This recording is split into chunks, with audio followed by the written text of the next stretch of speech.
day. Turn these phones off.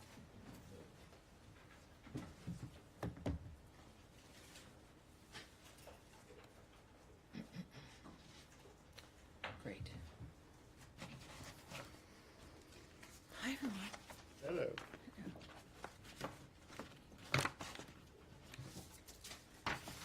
All right. Thanks for being here. And for everyone watching at home, thank you very much. And for C-SPAN covering this, always live, which I appreciate.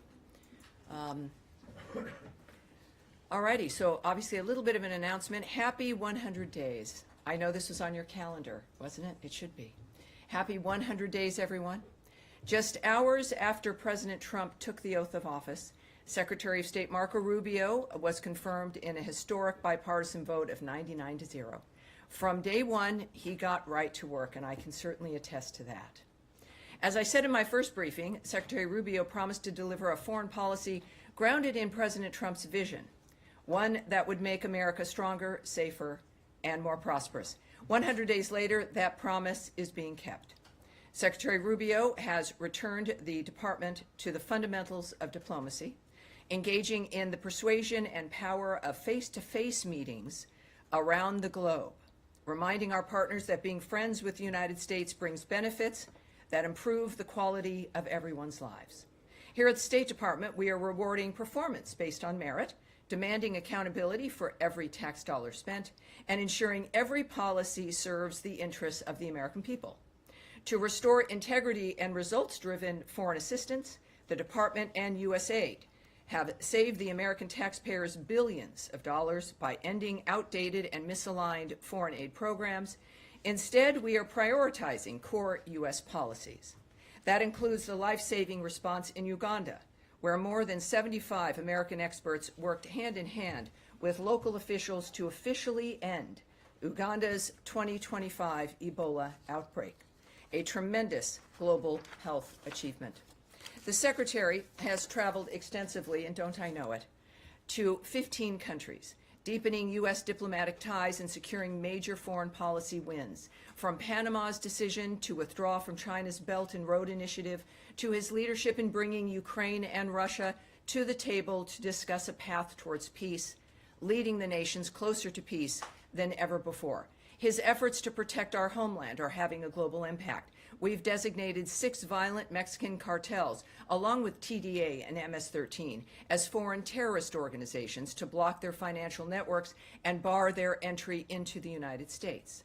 Our border is more secure than ever, and illegal crossings at our southwest border have dropped by 95% since 2024. This is due to President Trump's leadership and Secretary Rubio's historic action to secure agreements with Guatemala, Panama, and El Salvador to intercept and deport illegal aliens who enter their territories. And to further build regional peace, Secretary Rubio signed a declaration of principles between the Democratic Republic of Congo and Rwanda, launching a pathway to stability in the region. In the Middle East, he is actively working with Israel, Arab partners, and the European Union to shape post-war governance in Gaza and lay the groundwork for Arab-led reconstruction efforts, aligning with President Trump's long-term vision for peace in the region. He also has reinforced the United States as the premier strategic partner for Gulf allies, resulting in 2 landmark investment commitments from the United Arab Emirates and Saudi Arabia for technology, defense, and infrastructure. Those deals total $2 trillion in investments. We've also brought Americans home. Through diplomacy, we've helped secure the release of dozens of unjustly detained U.S. citizens, bringing them back to their families where they belong. We've reinstated Cuba as a state sponsor of terrorism, sanctioned Iran's shadow oil fleet and Houthi financiers, as well as designated the Houthis as a foreign terrorist organization. These steps send a clear message. Under this administration, there will be consequences for supporting terrorism.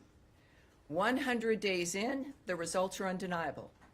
This is American diplomacy the American people deserve: decisive, accountable, and unapologetically America first. And I do believe that you may have some questions. Andrea Mitchell. who is now surprised. Hi, good afternoon.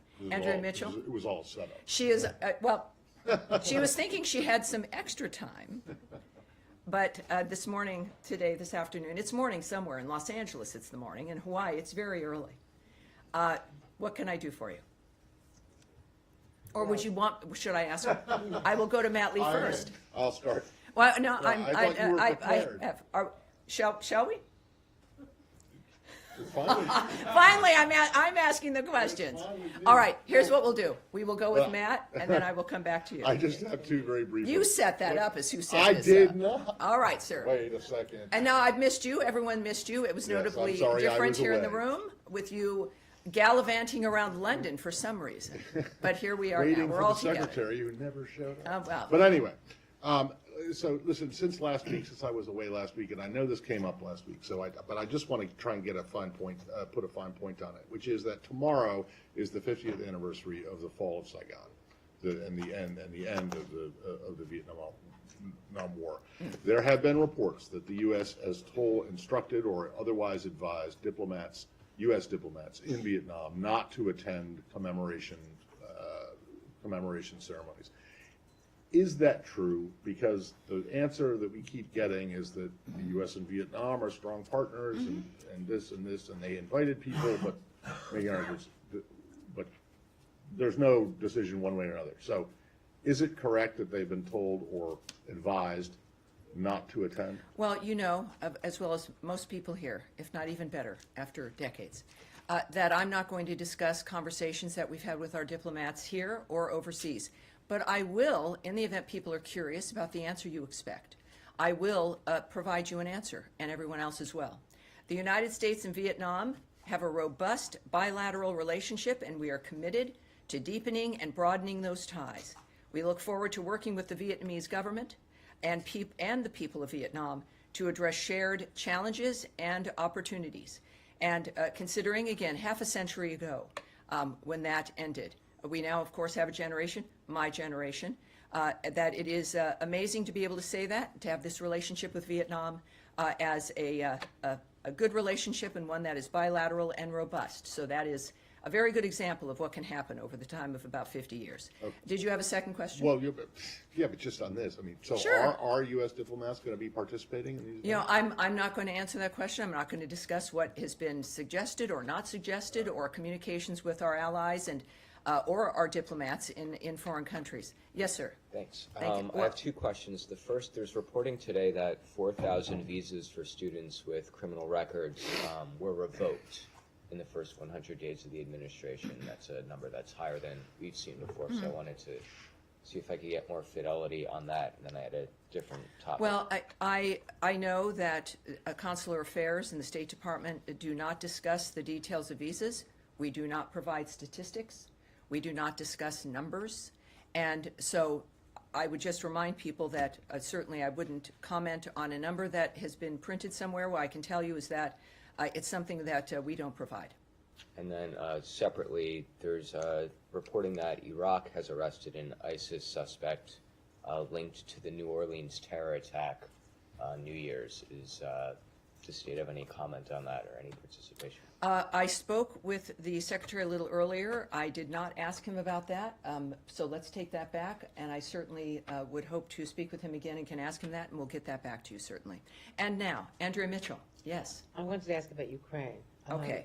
Russia has continuously been bombing Ukraine. Kyiv the other day, more bombing overnight, after calling for a ceremonial ceasefire, a 3-day ceasefire next week to honor, so they can celebrate and honor their World War II victory, but they have still not agreed, I believe almost 50 days since it was first proposed, to the ceasefire, the 30-day ceasefire that Ukraine has accepted.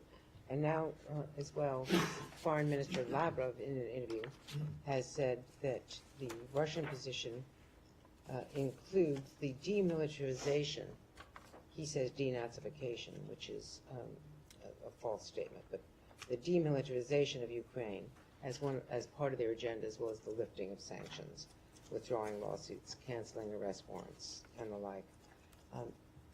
First of all, the U.S. reaction to the continual bombing in Ukraine by Russia, and second of all, the Russian demand for demilitarizing. Would the U.S. ever consider requiring the demilitarizing of Ukraine as a condition of a peace plan? Well, I can't and would not discuss what the options were or what's on the minds of our diplomats. And I understand, and I hear from people outside of this briefing room and certainly from all of you, and it's your job to ask.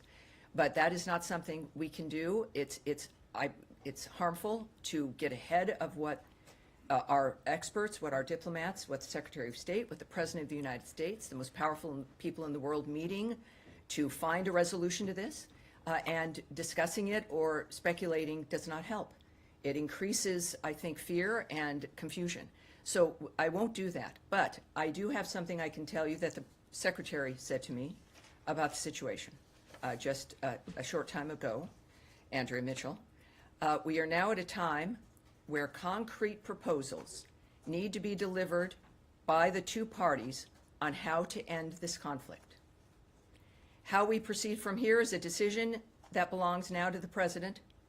If there is not progress, we will step back as mediators in this process. Well, he said on Meet the Press that this week was going to be pivotal. Oh, sure. I'm This sounds like a paraphrasing. pivotal statement to me. Yeah, so is there some sort of a time frame? Well, to he what said he's now. just said? He said now is the time where concrete proposals need to be delivered by the two parties in the conflict. And if there is not progress, which we leave, of course, I'm not going to speculate on what that timeline means to the President or to the Secretary. But that is a very distinct statement from the Secretary. Both the Secretary and the President are very transparent men, and the American people have been watching this process openly, which itself is kind of a new experience. But that is what he said to me just a little bit ago. Can you All right. speak to his level of frustration with the process? It seems to be reflected in his statement. I will not channel the Secretary. He again, is very available. And he has been, again, you saw him this weekend on television, and he's a very clear, often unguarded, transparent man who cares about the nature of what is transpiring on this planet in a very unique position to make a difference. And that is what he wants to do. Yes, sir. Thank you, Tammy. Just to follow up on what the Secretary has said, you quoted him as saying concrete proposals need to be delivered by both sides. Proposals on what? Well, obviously, to end the conflict. So you I expect- mean, clearly, it's about what they've been working toward is a ceasefire, a complete, full, durable ceasefire, right? Not a 3-day moment so you can celebrate something else. A complete, durable ceasefire and an end to the conflict. Does this mean that the proposals that the United States had on the table, is it off the table now that you're seeking? I'm not going to speculate on what the statement that's been made here means about things that have existed or have been discussed before. It's just what he has said today, and I think it's clear. Fair enough. And my second question on North Korea, they acknowledge finally that they apparently have sent their soldiers to fight for Russia in Ukraine. Does this change your approach, your view to the conflict at all? And any response that you could come up with? Well, we know this is pretty simple. North Korea is not being helpful. They're not being helpful. There are other nations that also are facilitating this carnage, and their actions make it possible to continue. Third countries, like North Korea, have perpetuated the Russia-Ukraine war, and they bear responsibility for it. China? We continue, North Korea, I'm speaking about North Korea, and other third countries, like North Korea. We continue to be concerned by North Korea's direct involvement in the war, North Korea's military deployment to Russia, and any support provided by the Russian Federation to the DPRK in return must end. Russia's training of North Korean soldiers directly violates Security Council resolutions 1718, 1874, and 2270, which collectively impose a broad prohibition on providing or receiving military training or assistance to or from the DPRK. All right. Yes, sir. There's a Go ahead. condition. Yes, sir. Thank you. On the Middle East, UN Rights Chief Volker Turk today called for concerted efforts to end the Israeli blockade of the Gaza Strip, and Amnesty International accused Israel of committing a live-streamed genocide against Palestinians. We heard President Trump on Friday acknowledge the suffering of people in Gaza and the need for aid to go in.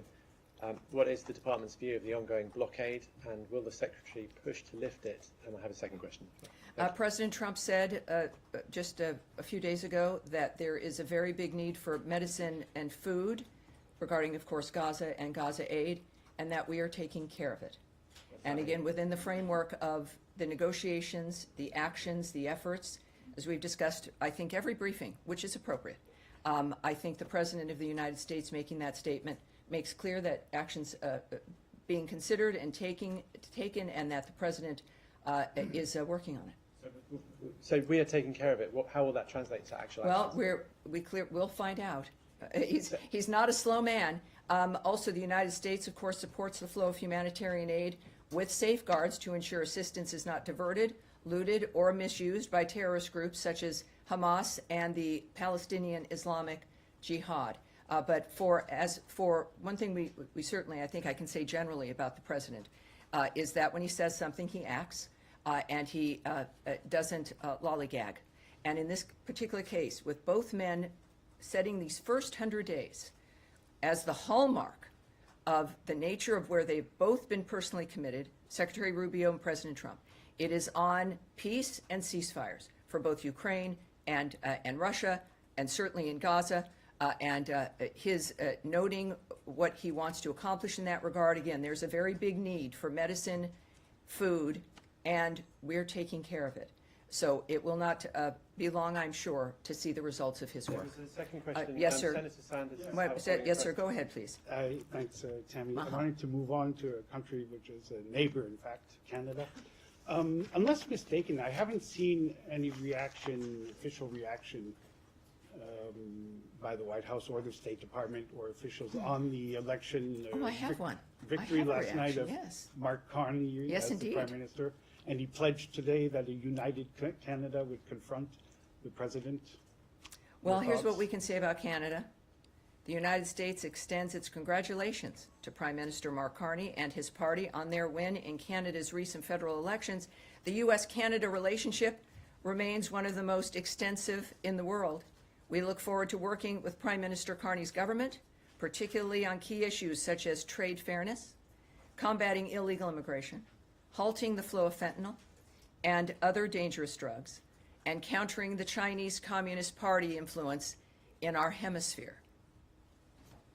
All right. Yeah, Daphne. Thank you. On Syria, we're reporting that the Syrian foreign minister is set to meet with senior U.S. State Department officials later today in New York. Who will he meet from state, and what will Washington's message be to him on sanctions relief? Well, of course, we know that we can confirm that some representatives of the Syrian interim authorities are in New York for various UN meetings, but you knew that. We continue to assess our Syria policy cautiously and will judge the interim authorities by their actions. We are not normalizing diplomatic relations with Syria at this time, and I can preview nothing for you regarding any meetings. I have no meetings at all to be able to describe or to confirm for you. Okay. Are you have I a have another follow-up? I'll question follow on up. Cuba, but if there's other questions, I'm All right, sorry. go ahead. Cuba. All Okay. right. Cuba today arrested high-profile dissident Jose Daniel Ferrer for violating the terms of his parole just 3 months after releasing him from jail as part of a Vatican-brokered deal with the Biden administration. And Felix Navarro, another high-profile dissident, was also arrested. Does the State Department have any reaction to these arrests? Yes, we do. We strongly condemn the brutal treatment and unjust detention of Cuban patriots Jose Daniel Ferrer and his wife and young son, as well as Felix Navarro and other pro-democracy activists. We call for the immediate release of the hundreds of unjustly detained political prisoners and prisoners of conscience that the Cuban regime holds. All right, now who was somebody in the back? We were following up here. Syria? Yes. Yes, please. So go ahead. In the jails in Syria, there are around 9,500 terrorists from ISIS. And I wonder whether the United States is going to ease the sanctions so those terrorists in Syria don't take advantage of the situation there. Also, there was yesterday civil unrest near Damascus. I wonder whether you have any comment on that. Thank you. I cannot comment on the nature of what's happening inside of Syria or the nature of the reaction of our government or of the State Department. I'm sorry about that. Yes, sir. Spain and Portugal suffered yesterday a massive blackout. Has the United States provided any support to them, and does it have any information of what were the causes? Well, Even a yeah, sabotage we're all or- curious about that. It was kind of terrifying to see for all of our friends in Spain and Portugal. One thing I can tell you, of interest, of course, also to the State Department, is that there was no impact on the operation of our missions in Spain or Portugal. Electricity was fully restored to our missions as of this morning. And at this point, I could just refer you to the governments of Portugal and Spain for further information about what has happened. I know they're looking into it, obviously, but at this point, I have nothing further. All right. Yes? Thank you, Tammy. Following up on your comments from Secretary Rubio on the Ukraine proposals, our understanding is Ukraine and the Europeans have presented a counter proposal to what was put on the table by the United States. Should we take this as a rejection of their counter proposal? I think you should take it as what the Secretary meant, which is that what is happening now is that what we expect from them are concrete proposals on how to end this situation. So that's his statement. I would not expand on it as those are the words he used for me. I think it's very, very distinct that now we are at the time where concrete proposals need to be delivered by the two parties on how to end the conflict. How we proceed from here is now a decision of the president's. If there is not progress, we will step back as mediators of the process. And does he have any follow-on conversations planned with his Ukrainian and European counterparts? I saw he spoke with Nothing his that I UK can report counterpart. as of this moment, but clearly this is not a closing of the door. This is now a next step, which I hope that we are able to see. Yes, sir.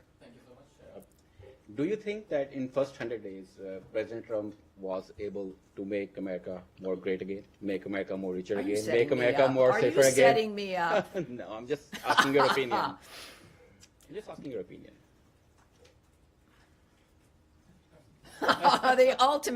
the ultimate freezing moment. I am standing here because of my faith in the President of the United States prior to him winning this particular election, knowing from his past what he's accomplished. We, of course, the American people have felt the same way in returning him to this office after 4 years that were not good for the people of this country, economically or otherwise. There are an extraordinary number of accomplishments ranging from the closed border, inflation going down, people at tables to discuss peace and ceasefires that never anyone had imagined or was able to accomplish previously, in addition to the nature of the idea that the State Department, as an example, that we have a responsibility when it comes to the money that is spent, that American taxpayers might have been the forgotten man and woman of the past, but they are now remembered again, and that the money that we spend is theirs, that they have worked for, and a commitment to the values and the nature of what matters to the United States. So we're doing these larger issues, but also, of course, every day we discuss the nature of what's happening in the world based on those values, and these men and women deciding to live their lives, including the men and women who I speak of often in this room, who anonymously have spent their lives and decades in many cases to help make sure that the people leading this country of either party have the information they need to make sure this nation is safe and secure. We now have an administration that is implementing those values and making it clear to the American people. And it's been 100 days, and already we know that tremendous change has happened. And it will continue to happen under the leadership of President Trump, his entire cabinet. But I'm standing at the State Department because of the leadership of Marco Rubio. And it's an exciting and good time for the globe. So the answer is yes. Yesterday's State Department press statement says that the United States is in touch with the leadership of both Pakistan and India, and That is correct. trying to calm down the situation. Do you have something to say? Yes, the Secretary also gave me a note about that as well, sir. So we are reaching out regarding the Kashmir situation, India and Pakistan, that he said we are reaching out to both parties and telling, of course, them to not escalate the situation. The Secretary expects to speak with the foreign ministers of Pakistan and India as early as today or tomorrow. He is encouraging other national leaders, other foreign ministers, to also reach out to the countries on this issue. So it is, again, as I've noted, every day action is being taken. In this case, the Secretary speaking directly to his counterparts in India and Pakistan, we expect certainly the impact he's usually had with the individuals he's spoken with, and certainly with President Trump's leadership, India and Pakistan, having those conversations. It's very important for them. And yes, sir, yes, I've been... There were, on Monday, 68 mostly Ethiopian migrants killed in a detention center in Yemen. Are you in a position to confirm now that this was U.S. military, the result of U.S. military action? I'm not prepared to speak about that. What I can tell you is that Houthi attacks continue to hinder international trade routes in the Red Sea region and have cost the global economy billions. That must stop. And we are aware of various reports in the region, and we are referring questions first to the Department of Defense, but also I will have us take this back to see what more we can have for you later this week regarding that issue. Absolutely. All right, Pakistan, certainly. A Pakistani minister made a statement about performing dirty work for the United States while also denying the existence of Lashkar-e-Toiba in Pakistan. What is the State Department's response to that? Well, as I've noted, the only thing I'm really prepared to discuss here is the fact that the Secretary of State is going to be speaking with the foreign ministers of both countries. And will that be raised? What I can tell you, obviously, we're also monitoring the developments across the board in that region. And we, as you know, at multiple levels, I have to say, are in touch with the governments of India and Pakistan, not just at the foreign minister level, certainly, but at multiple levels. We, of course, are encouraging all parties to work together for a responsible solution. The world is watching this, but I have no additional details in that regard. Yes, ma'am. Yes, ma'am. Yes, ma'am. On whether there has been any further collaboration between the United States and Pakistan since Pakistan facilitated the arrest of an ISIS suspect last month. Yeah, I recall that we appreciated that arrest when it occurred, and I said so here at this podium. But at this point, I think what we should all be looking for is the results of the conversations the Secretary has today with the foreign ministers of both of those countries. Tammy, on Pakistan follow-up, please. Yes, certainly. Go ahead. Congratulations on your 100 days completion. Thank you, sir. So the Secretary, Senor Rubio, already spoke to Pakistan Foreign Minister in these 100 days. But the problem is that the entire U.S. Congress has voted that the election last year were rigged. Recently, your congressional leaders went to Pakistan, which includes a general, a very respectable general. He said that things are not going well, and unelected leaders are ruling Pakistan illegally. So, well, yes, we have a very specific environment right now, with very specific requirements that the Secretary of State is taking care of and engaging in. And we're gonna leave it at that. And as a matter of fact, I've got an event I need to be going to regarding. As a matter of fact, we'll take one more question perhaps on this issue. The young man there with the glasses there in the center here. Yes, sir. Moving to Indo-Pacific a little bit. First question on Taiwan. Today marks the first 100 days of Trump administration, but also marks the 100th day that we don't have an AIT chairperson yet. So when can we expect a new AIT chairperson?